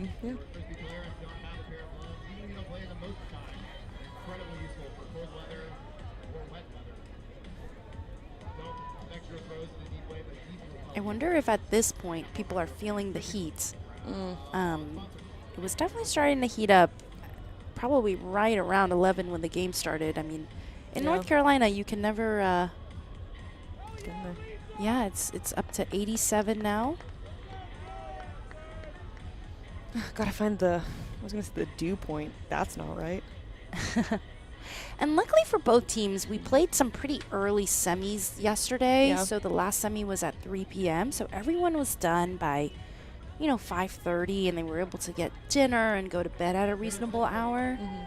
And I hope that was enough time for recovery. I mean, my fitness watch tells me every time I play Ultimate that I need like 7 days of recovery. You actually need to not exist for a day. Yeah. Shadow on offense, centering up to Tyler, finding Allie Wallace for a big chunker downfield. Allie going back to Smalling. Ooh, an inside throw, heavily pursued by Philadelphia. Quick dishy out to Kira on the flat side, resetting to Tyler in the middle. Up to Kira. Finding Wallace, just too far out of her reach, and that is an opportunity for Philly to get a break. I like this forced middle that Philadelphia is putting on DC right now, making it really challenging to throw deep downfield and really asking them to switch the field like they were doing just then. We've got an inside throw from Philadelphia and a timeout called as that throw was going up. Ooh. We get to test our little theory about the O-line subbing on. Data collection. Yeah, we need it. And, the thrower had the disc for a few seconds with not a lot of options downfield. And, I've asked Jenna, our coach, this because some people take it very personally depending on let's say if I have the Frisbee and Jenna calls a timeout, I'm like, oh, Jenna, you don't want me to throw this? I think if it happens more than once, then you kind of know. Right. Or like if nothing is happening downfield, you're like, okay, good timeout call. Yeah. But it's to me it's always really funny, like watching PUL, WL, UFO, whatever. That stall one timeout, and someone catches it, and the coach is like, "Nope, not you." We have a teammate who. Oh my God, who? Say names, because I have a story. Okay, I'll shout him out. My good friend Sarah Mickey. That's where I was going too. Wow, she loves to hold some of her throws in a scuba hand grip. That's what I was thinking. And I fear that our coach, anytime she sees the scuba hand grip, throws that timeout flag. But it depends on the coach. If it's Brett, he's like, "Oh, keep her in." Yeah, do it. If it's Jenna, it's like, "Oh, I don't know about that one." And then who knows about Mark, really? Like, Yeah, he's got to express more opinions. Well, every time I throw a turnover, Mark is like, well, I see what you were trying to do Wow. there. And I'm like, thanks, Mark. Everyone's dream. All right, lock in, lock in. All right, Philly back in with the disc. Up to Linda. Oh, my gosh. And just an unfortunate pancake drop.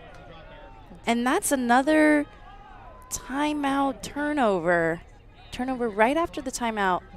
Shadow back with the disc. Swinging to Jackie Wang. Wow! And a huge block by Lindsay McKenna against Ashley Gentilette. I mean, we saw her pursuit from so far, but And she is on the run now. Like, if she you was get Lindsay out into big space, that is a nightmare for defenders. really, really impressive play. Flat side dishy up to Lisa Dang. Looking for a reset. Philly. Oh my gosh, and another flat side dishy. And Lisa unleashing it deep. Is that going to work? Just too far. We love that look to Sarah Hironet. Yeah, just out of the reach. And With 2 minutes left in the quarter.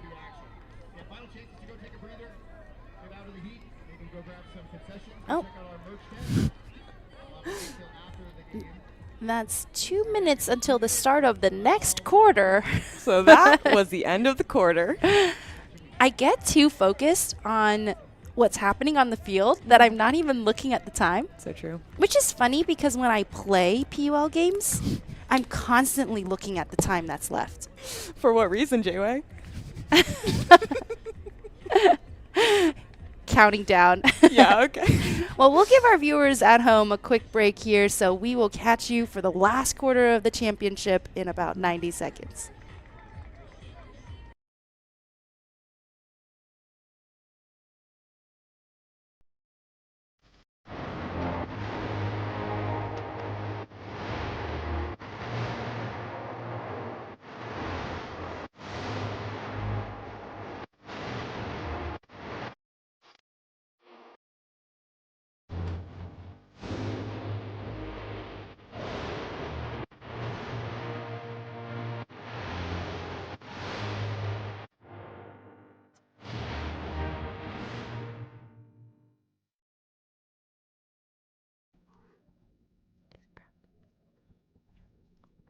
The Discraft Ultrastar is the official disc of the Premier Ultimate League.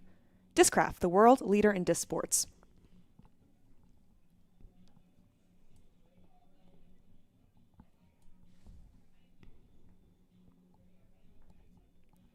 This live broadcast of the Premier Ultimate League is brought to you by Breakmark Ultimate Apparel. Go to breakmark.com to place your next custom team order or check out the PUL Athlete Collab shops.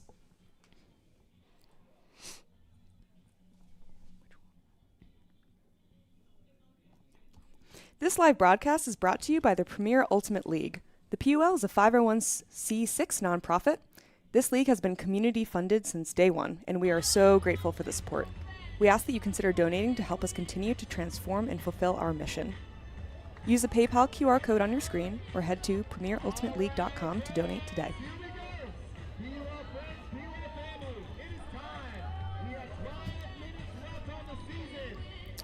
Founded in 2020, Discover Diversity creates spaces where Black players can show up fully, play freely, and experience a genuine sense of belonging, especially within Ultimate Frisbee. Through intentional events and playing opportunities, we center community, leadership, and joy while celebrating the talent and resilience of Black players. Our goal is to expand access, champion collaboration, and inspire the next generation of athletes.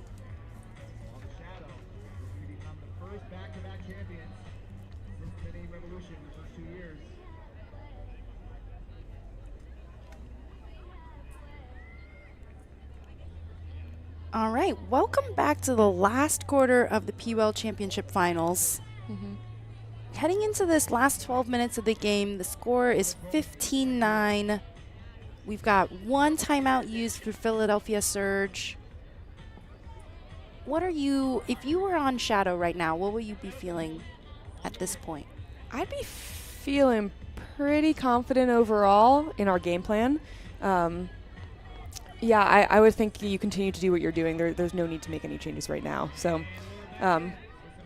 I think based on what we've seen through this team throughout the entire year, they're very good at closing games. So that's what I would expect, but we'll see if Philadelphia is able to change that narrative. And Philadelphia on offense, swinging the disc to Liang, over to Lisa Dang. Morse breaking free downfield. A big chunker to Hiranet. And this is more like it for the Philadelphia offense. Being able to connect in big spaces through their cutters has been a strength of theirs that the defense has been able to limit very significantly throughout the course of this game. And it's just miscommunication between two players there. Yeah, unfortunately, Lisa Dang really liked the potential deep look to Lindsay McKenna, which if I saw McKenna going, I probably would like that too. Yeah, agreed.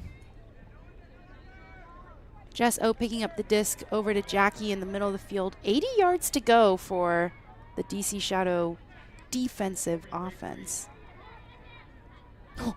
Oh, a great catch, and Jackie unleashes to Ashley Gentilette with McKenna in pursuit. And the disc floats just a little too far outside. I want to say props to McKenna for putting on a body there and making Gentilette have to do something different than just read the disc easily. And it didn't seem like the disc was going to sail back. It looked like it had enough OI, but unfortunately just... Oh my gosh. And we saw that pursuit from 20 yards out. Yeah. She was really, really trying to make up that ground and able to get a block on Linda Morse. That's number 32. Rebecca Driver. An incredible defensive play. Shadow with an opportunity to break. Jess O with the disc. Up to Jackie. Amanda Beans on the trap sideline. Back to Wang. Over to Jess. Oh, and a doink, but a catch. Good composure. A short open side over to number 17. Mary stole my DC roster. You don't have everything memorized, Jamie? Well, oh my gosh, and another layout block. This time a little bit of contact from the outside shoulder. Looks like there is going to be a call. But a great effort from Faye Epstein there. And at the same time, both teams taking the field, so this may be a timeout or a heat break. Okay, we have confirmation that it's a timeout. Just got insider intel that it is a timeout. And do we think the timeout was called before the turnover, so Shadow gets to keep the disc? Interesting. It does look like Shadow has put on their offensive line out in that small huddle, so I do think they probably have it. They have the Frisbee, and they have about... Disc is back on the trap sideline, so they've got about 15 yards to go. Another chance for us to test our O-line subbing strategy. That was a really impressive attempt. Yeah. Wow. Faye Epstein, I mean, she can do it all, it seems like, this truly. game. And she was getting run through blocks. She was catching it deep. That She's was able to churn up yards as well. Yeah. Get your flowers. All right, Tyler Smith picking up the disc for DC Shadow. A little bit of a diagonal stack.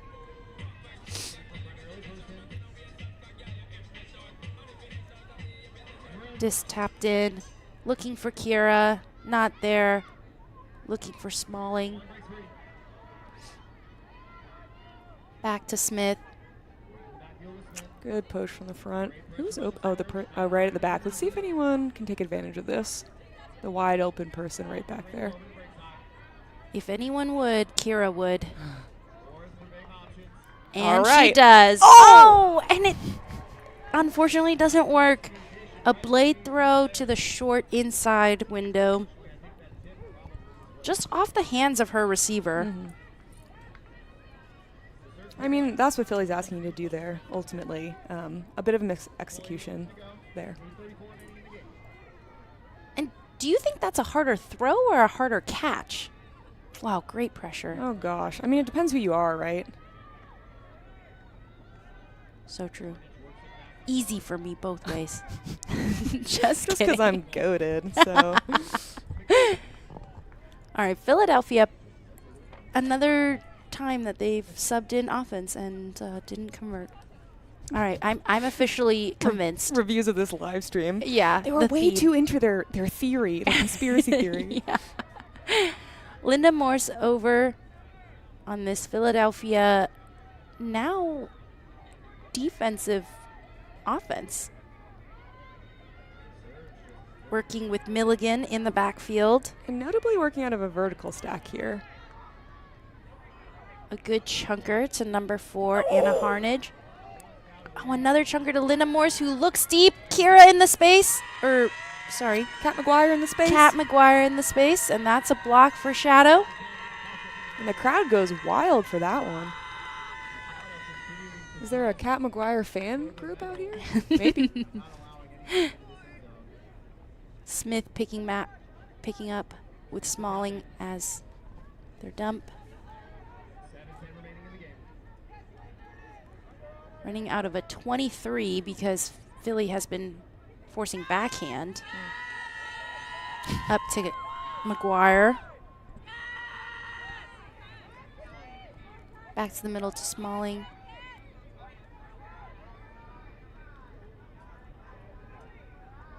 Over to the trap sideline. Now going to a flick force. Maybe trap both sides. Oh, I'd take Jamming up the jam hole. All right. And a great catch by McGuire, and that is going to be bookends for her. Really nice catch under pressure there. The defense was in heavy pursuit, and that was definitely not an easy catch. It's nice to see Kat McGuire here coming over from Red. Was it last year? Indy Red. Being able to integrate pretty seamlessly into this DC offense. And having a very large fan group right below us. Yeah, we heard a lot of cheering for that one. Oh, we get to rewatch. Oh, I really like that shot with two offenders. It was just right off the hands. Tyler putting McGuire out to space. Wow, the defender really right there. In college, my coaches and teammates would often say that this is a game of centimeters. Not inches? Because that one was probably just off by 1 centimeter. That's reasonable. You gotta close the margin more and more. It's a game of millimeters. Nanometers. And Shadow back on D. Philly putting out an untraditional offensive line, hoping to shake things up. We got Lisa Dang picking up to Liang. We have seen some of their staples. Number 19, Grace Maroon. This is fun to see here. Is Korpinen on Lindsay McKenna right now? Not the matchup, not the initial assigned matchup for Korpinen. Yeah, interested to see how this plays out for the course of the game. I think this is an excellent challenge for a young player like Korpinen. Love that. McKenna taking a deep shot to K-Spa, which was just a little short and eaten up by the DC Shadow defense. Sydney Rader picking up. Jackie clearing out. Up to Beans. Looking for a reset. Finds Wang. Going up line to Rader. Jackie in the middle. DC doing a good job moving the disc upfield and resetting to their handlers.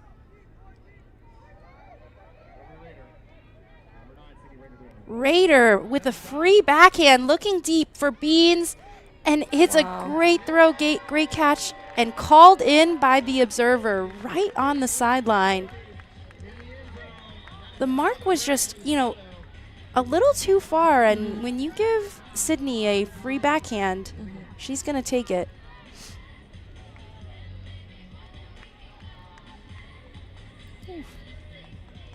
It's a good effort from Micah Korpinen there, adding some pressure on that Lindsay McKenna catch.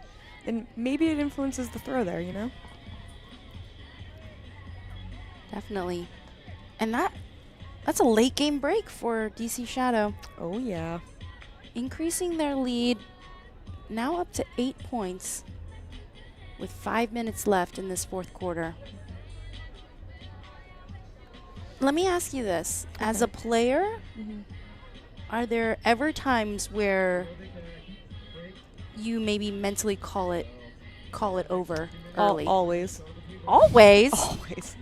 I don't actually know if this is a good mindset, but I have this philosophy. I have this theory.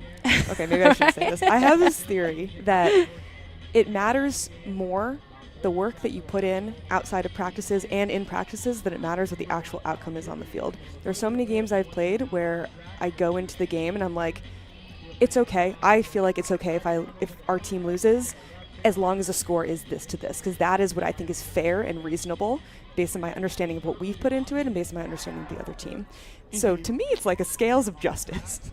I don't think that's really what sports are, but there are a lot of games where I'll go in and just say like, okay, like at this point in the game, it seems like this is the outcome. Am I happy with it? Would I not be happy with it? That doesn't influence how much you're trying on the field in any capacity. But to me, it's like, it's the process that goes on outside that determines if it feels good to win or lose in that game. Right. Which right. I know a lot of people probably do not share that same sentiment whatsoever.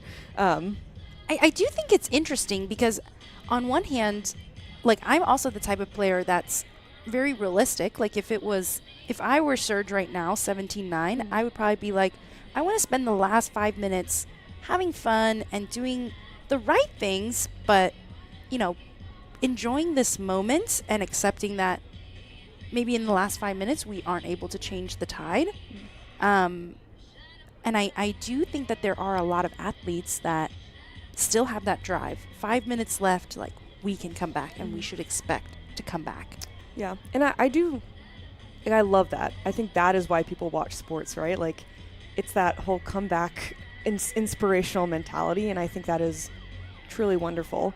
To me, honestly, like I don't know if I actually like that of going out in the field and saying like, oh, okay, well, you know, let's just have fun. Let's just have fun. Like I personally don't like that. Like it's not fun to me to lose in a way that I feel like we're being just like totally overwhelmed or dominated. But if we're gonna end up losing this game, but we're still playing within each other, we're still playing well, and we feel connected to each other, and we're executing what we've worked on, then, you know, it's just gonna happen. Someone's gonna win and someone's gonna lose, and hopefully you take that to your next game, practice, whatever, and get better. That to me is addicting. I love that.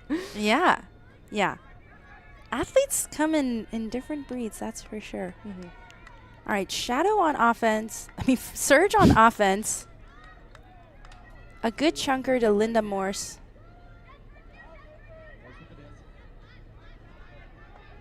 Over to the flat sideline. Looking for Morse. Oh, right off and the a hands. little bit of miscommunication. We apologize for the bag that's floating onto the field. And a quick Shadow conversion. Pick it up and put it in the end zone. And that was to number 32, Rebecca Driver. Great throw, great catch, very efficient. Very efficient, yes. Yeah. And if you want to call that bookends, 32, Rebecca Driver was the one putting good pressure on Linda, who unfortunately had a little bit of a miscue. Streaks deep, able to take advantage of their defender missing, and just able to make an easy catch inside the end zone. Yeah. It does suck to come out of a layout and have to sprint to catch up with the offense. Yeah. I think this is one of my takes. You know, one thing when I watch someone play offense and they're playing against a defensive player who loves to lay out, they catch the disc, the defender's on the ground, and they don't just look to throw and go. They don't look to take advantage of the fact that their defender is like completely out of a position.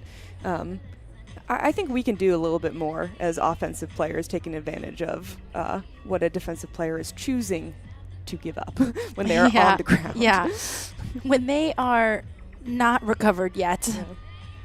Definitely agree with that. And I've also been in those moments where I have over pursued something and just been completely missing on defense. And I just pray that my offender is standing back, waiting for me to arrive. Jackie Wang on the pole. K-Spa picking up, who's usually downfield, up to McKenna. Up to number 16, Poppy Wagner. A little bit of a dominator set going on here between Wagner, McKenna, And K-Spa. K-Spa. A little bobble, but great composure, maintaining possession. McKenna over to the break side to Milligan, who's able to hold on to that frisbee with some heavy pursuit from Shadow. A good mark and a blade into multiple DC defenders. And I think this is kind of what I was talking about when, you know, you have a significant margin to make up, at times winding down. Like, how do you actually play your game? I really respect and appreciate that Philly is throwing out a different offensive look. You know, they're running with that dominator. It's clearly something they have either worked on or talked about before as a team, and just trying something different. It doesn't mean that you don't put effort in. It just means that you work really hard and try really hard at something else that maybe isn't your A1 play. Mm-hmm. And Shadow looking for another break, but just an overthrow onto the backhand side by Jackie. And Shadow back on D, and Surge having to work 80 yards down the field for this hold. Starting in a bit of a 32-23. High stall, looking deep. Disc sails out of bounds, unfortunately, and Shadow is back on offense.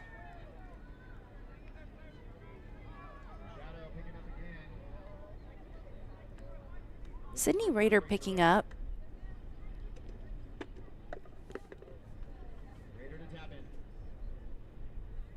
A little communication with the observers. Great front of the stack defense. Over to Wang. Looking for a chunker under, opts for an upline to Rader. Multiple cuts under, so a little bit of traffic. Upline to Wang, swinging over to Ellen Mueller. A nice chunker. And back in the hands of Rader.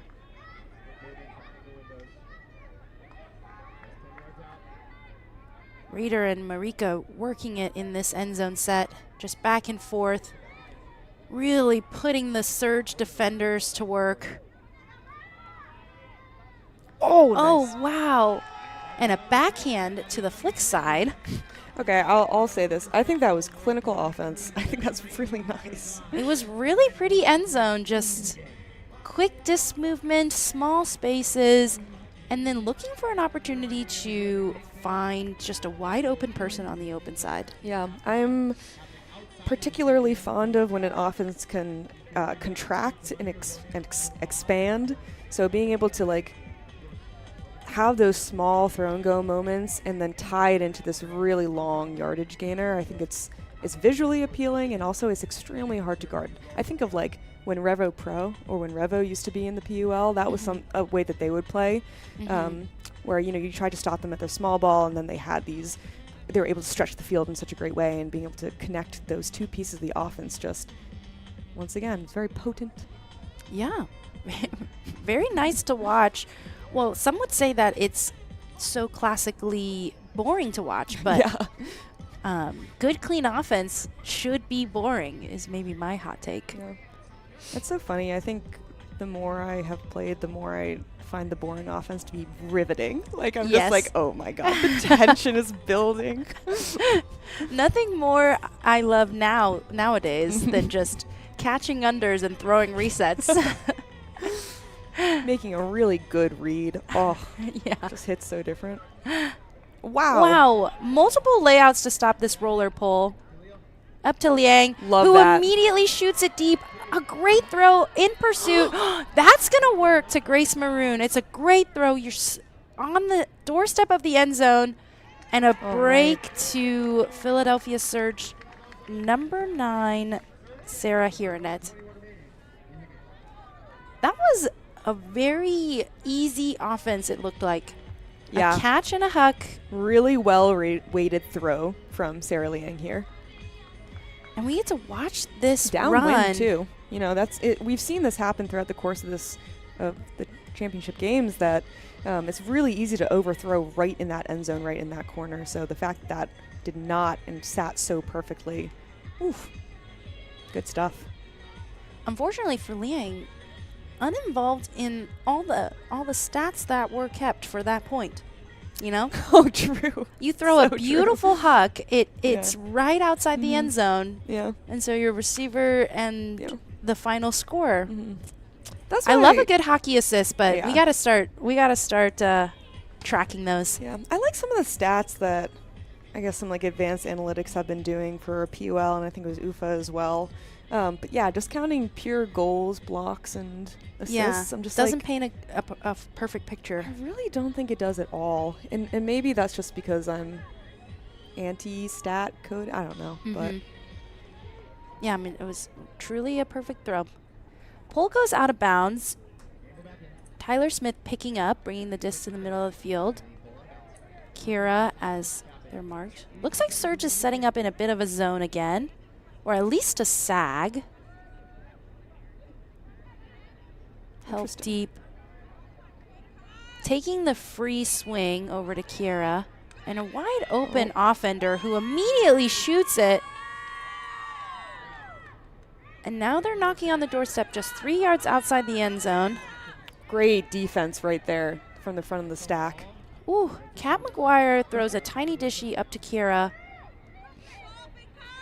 Looking for the swing. Back to Kat. An inside throw to number 81, Sumi Anoe.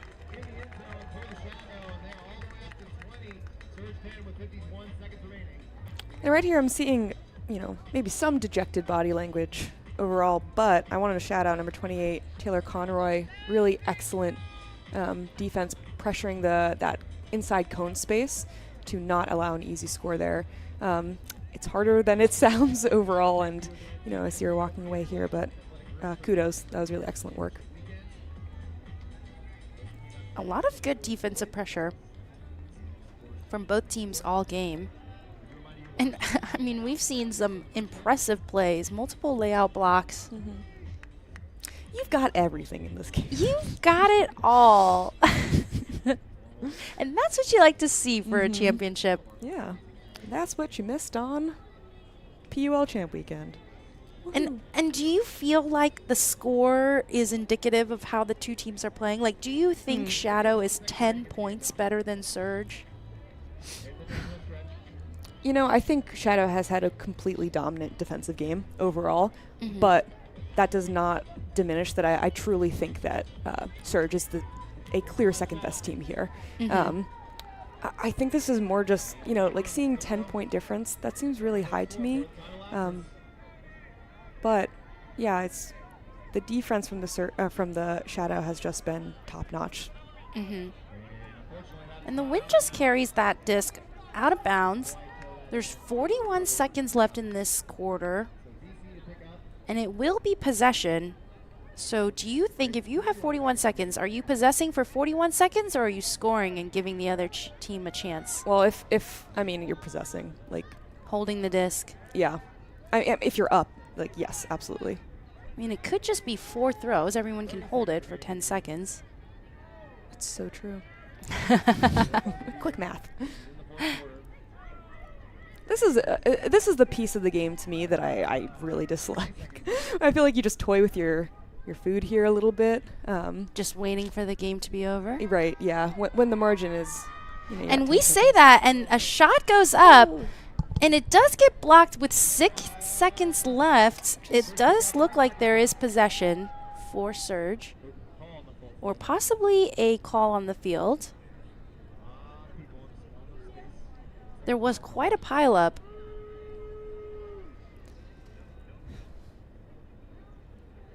And maybe we go back to the days where, there's a... I mean, that throw felt like a buzzer beater throw. I know. I'm glad that the PUL does not do the buzzer beat anymore. I agree. It just scares me a little bit. But yeah, that was one of those situations where I was like, do we know that this is not a buzzer beater? Yeah. But And so yeah, we'll Oh. see Yeah. where the disc goes. I think it might be contested. Well, with 6 seconds left on the clock, Shadow up by 10. Overall, this has been an extremely dominant game, undefeated season from DC Shadow. And that's back-to-back championships. That is back-to-back championships. Is this the new Evil Empire? Who was the previous Evil Empire? Oh, and K-Spa taking a deep look. Is that going to work? Oh my gosh, a great catch. That's Sarah Hironette coming down with that. Grace Maroon with the frisbee. Not a lot of time left on the stall count, I bet. Able to get rid of it. Still knocking on that door. Over to McKenna. Back to Maroon. Hoping for this one final score. Oh, and just an unfortunate drop there. And that concludes our PUL Championship final. Really excellent play from both teams overall. Again, we're talking about the defensive tenacity from Shadow here, but overall I also want to highlight the resilience from Surge. They came out with a high potency offense. They have these big players able to churn in spaces, and you also have players like Faye Epstein making exceptional plays. You have Lisa Dang, Graham Cunningham as well. Chelsea Semper had an excellent game. Rachel Alfano, absolutely indispensable for this team. Very much looking forward to seeing what they bring next year, and congrats on a really great season to both these teams. Yeah, really, really fun watching. Also really fun commentating with you, Mary. Hope our folks at home enjoyed our little broadcast. A little sesh. Yeah. We're excited to announce that your 2026 PUL champions are DC Shadow, a back-to-back victory for them. The final score being 20 DC Shadow against 10 Philadelphia Surge. Following the celebrations and talks on the field, there will be a medal presentation where we will officially crown Shadow as the PUL champions. And Emma, the PUL commissioner, will present Shadow with the trophy. But we will be signing off here. It was a pleasure being with you all. Thank you, fans, for watching today's broadcast and for following along all season. I mean, we love another great professional season, and we're looking forward to 2027. I think there could be some exciting changes in the league. I know that there have been some talks on the board with some upcoming news, so keep an eye out on our socials for any announcements. What does that mean, Jay?